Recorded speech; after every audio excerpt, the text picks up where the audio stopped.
Kepala Dinas Kesehatan Kabupaten Jayapura Anton Mote usai peletakan batu pertama pembangunan Rumah Sakit Pratama Tipe D pada Rabu, 28 Mei 2025, menjelaskan pihaknya akan bergerak cepat bersama semangat pimpinan daerah. Sebagai OPD teknis dalam pembangunan itu, pihaknya telah mempersiapkan berbagai hal terkait administrasi, perencanaan, pemetaan lahan, pemetaan sumber daya manusia agar pada 2027 RS itu sudah bisa beroperasi melayani masyarakat. Yang direncanakan Bupati, perencanaan bidang kesehatan kita buat, sekaligus, termasuk di Lereh, Demta, katanya. Dalam persensenya kepada Bupati Jayapura, Mote menjelaskan desain rumah sakit itu terdiri dari infrastruktur, lahan hijau, bangunan rumah sakit, pos jaga tempat pembuangan limbah, bangunan utilitas, pagar, dan komponen lainnya. Pada prinsipnya pihaknya akan optimis pada arahan Bupati yang mana sesuai dengan visi dan misi. Sudah meletakkan batu pertama pembangunan Rumah Sakit Pratama Tipe D.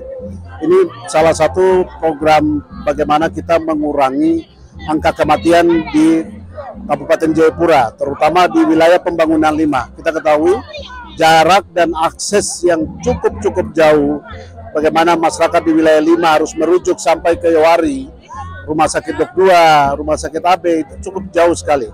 Sehingga dalam fakta bahwa banyak masyarakat meninggal hanya karena faktor akses. Dengan harapan dengan terbangunnya Rumah Sakit Pratama Tipe D, ini akan memutus rantai kematian yang selama ini terjadi di wilayah 5. Ya, ini kita betul-betul gerak cepat ya, karena dengan semangat pimpinan daerah, Bupati dan Wakil Bupati, maka kita sebagai OPD teknis, kita mempersiapkan semua terkait administrasi, perencanaan, lahan, pemetaan lahan, kemudian pemetaan SDM untuk segera kita persiapkan. Dengan harapan bahwa 2026 Rumah Sakit Tipe D ini terbangun, maka semua persyaratan yang menjadi administrasi, persyaratan SDM, kecukupan SDM, itu bisa kita lengkapi. Sehingga tahun 2027, rumah sakit ini bisa beroperasional.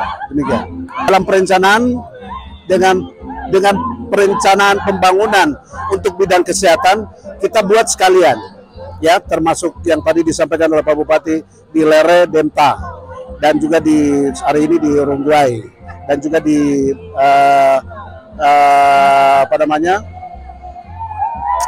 tiga wilayah ini ya, itu kita buat perencanaan sekalian. Tetapi untuk pembangunannya kita akan mulai dari Urungguai. Gitu. Ya, terkait tanah yang sudah diserahkan oleh masyarakat, ini atas kerelaan masyarakat dan mana komponen Undo Alfi, kepala suku, perangkat kepala desa dan juga distrik, mana sudah menyerahkan tanah ini untuk dilakukan pembangunan. Tetapi juga sebagai kewajiban pemerintah juga kita masukkan pembiayaan untuk membayar kompensasi. Itu. Dan untuk kompensasinya kita laporkan pimpinan untuk dianggarkan. Berdasarkan NJOP, tentunya nanti kita lihat berdasarkan NJOP. Lahan yang kita siapkan kan 6 hektar. Ya, untuk pembayarannya kita akan sesuaikan dengan NJOP. Dan kesepakatan NJOP ini sudah disepakati oleh pemilik hak wilayah tanah, Ondo Avian dan kepala desa.